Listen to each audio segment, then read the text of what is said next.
So today I'm going to show you how to deposit money inside of your Novo business banking account. Now we're actually here on our dashboard on our computer.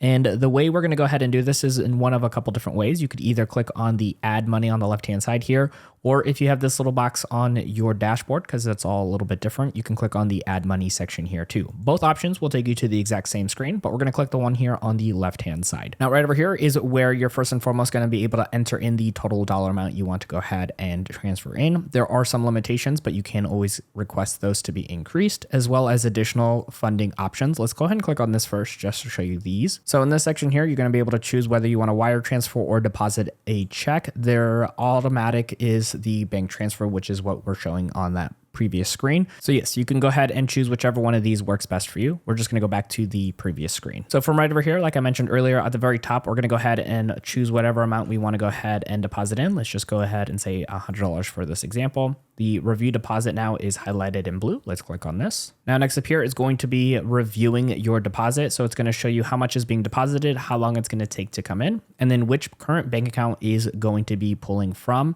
as well as making sure you plug in your password to then confirm your deposit. But before you do that, if you have multiple banks on file, you can toggle on this little down arrow and switch between the different bank accounts you might have attached to your account to be able to pull money from into your Novo business bank account. And once everything looks good, go ahead and click on that confirm deposit and that transfer will be started. Now, if by any chance you need to learn how to go ahead and add a bank account on file inside of your Novo business bank account, we got you covered. Check out our video right over here on screen to learn how to do just that.